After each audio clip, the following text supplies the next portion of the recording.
नमस्कार. Cook with Sonal या आपल्या यूट्यूब चॅनलमध्ये तुम्हा सर्वांचं पुन्हा एकदा खूप खूप स्वागत आहे. आज आपण केक बनवणार आहोत.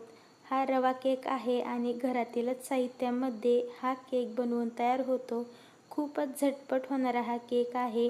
खूप साऱ्या सामानाची सुद्धा याच्यामध्ये आपल्याला गरज लागत नाही आणि छान स्पंजी असा हा केक तयार होतोय. तर पहा, मस्त दिसायला दिसतोय आणि खायलासुद्धा तेवढाच चवदार हा केक तयार होतो.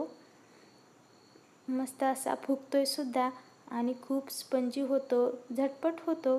कमीत कमी साहित्यामध्ये हा केक बनवून तयार होतो. तर चला केक कसा बनवायचा ते आपण बघूयात. तर सर्वात अगोदर आपल्याला एका मिक्सरच्या भांड्यामध्ये 1 वाटी रवा घ्यायचा आहे.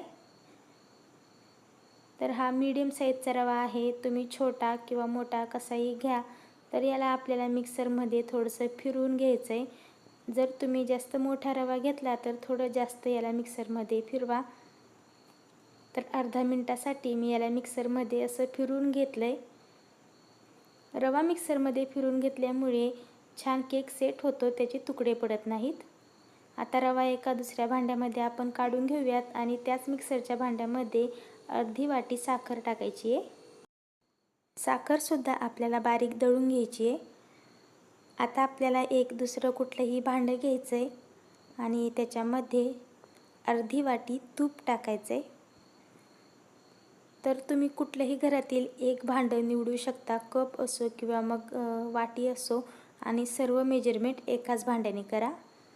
आता या तुपामध्ये आपण दळून घेतलेली साखर टाकायची आहे आणि छान असं आता याला मिक्स करून घ्यायचं आहे.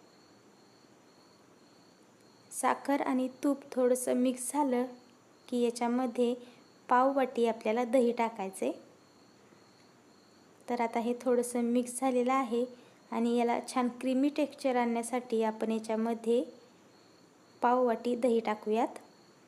तर दही थोडंसं आंबट आहे, त्याच्यामुळे मी पाव वाटी घेतलं आहे. दही जर आंबट नसेल तर तुम्ही अर्धी वाटी दही याच्यामध्ये टाकू शकता.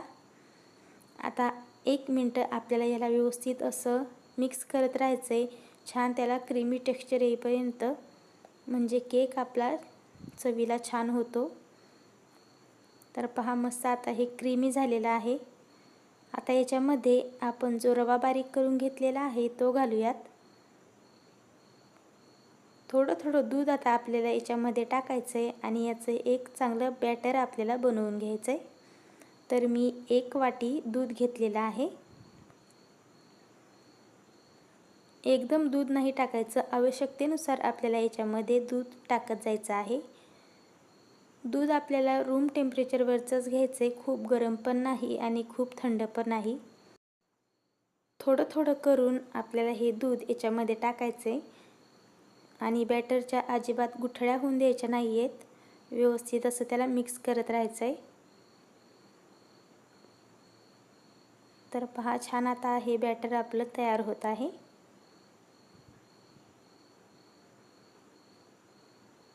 तर कंटिन्यू मी याला मिक्स करत आहे. थोडंसं दूध अजून आपण याच्यामध्ये टाकून घेऊयात. तर आता दूध एवढं पुरेसं झालेलं आहे. 1 वाटीतील फक्त 3 चमचे दूध शिल्लक राहिलेलं आहे. तर तुम्ही कन्सिस्टन्सी पाहू शकता, अशा प्रकारे आपलं बॅटर असायला हवं. आता याच्यामध्ये 1 छोटा चमचा बेकिंग पावडर टाकायची आहे आणि सोबतच अर्धा चमचा बेकिंग सोडा टाकायचा आहे. 1 चमचाभर दूध आपण याच्यावरती टाकून घेऊयात, म्हणजे पावडर बॅटरमध्ये छान असे मिक्स होतात.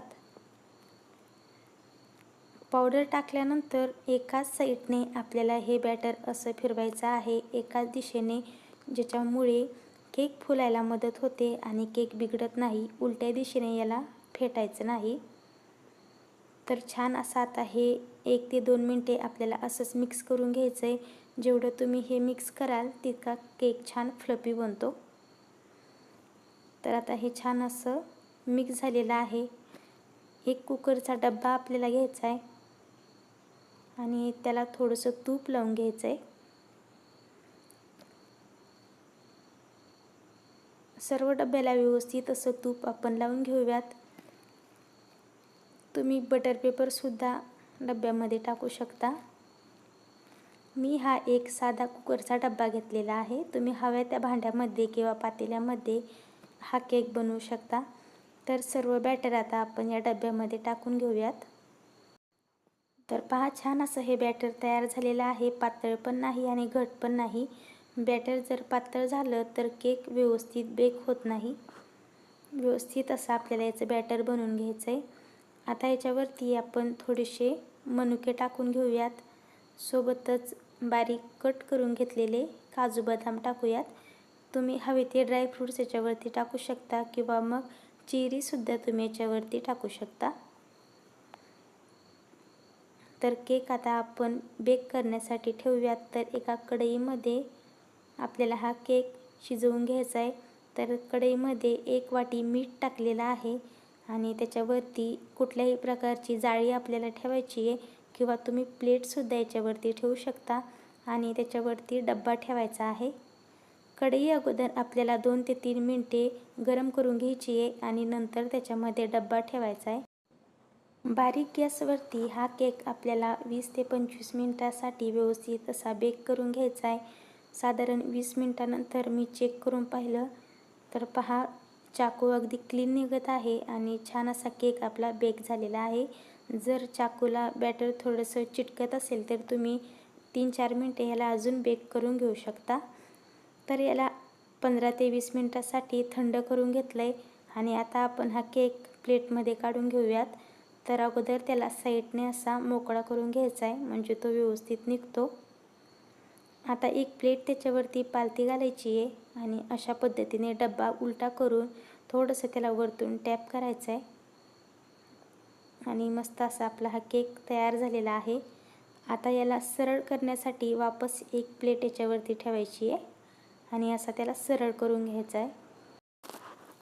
तर मस्त असा आपला हा केक तयार झालेला आहे। कमीत कमी साहित्यामध्ये आणि घरातीलच उपलब्ध सामानात हा आपला सुपर सॉफ्ट स्पंजी केक बनवून तयार आहे।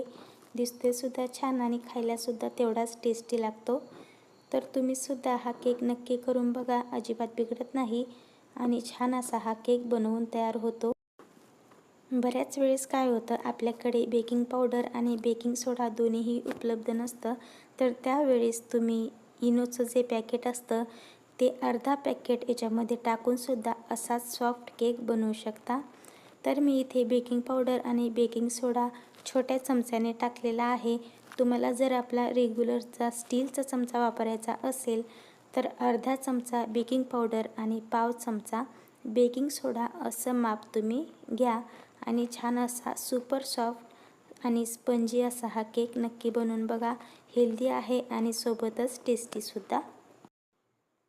तुम्हाला जर ही साधी सोपी रेसिपी आवडली असेल तर लाईक करा, शेअर करा। चॅनलवर नवीन असाल तर सबस्क्राईब करायला विसरू नका। पुन्हा भेटूयात अशाच साध्या, सोप्या आणि चमचमीत रेसिपींसोबत। तोपर्यंत बाय।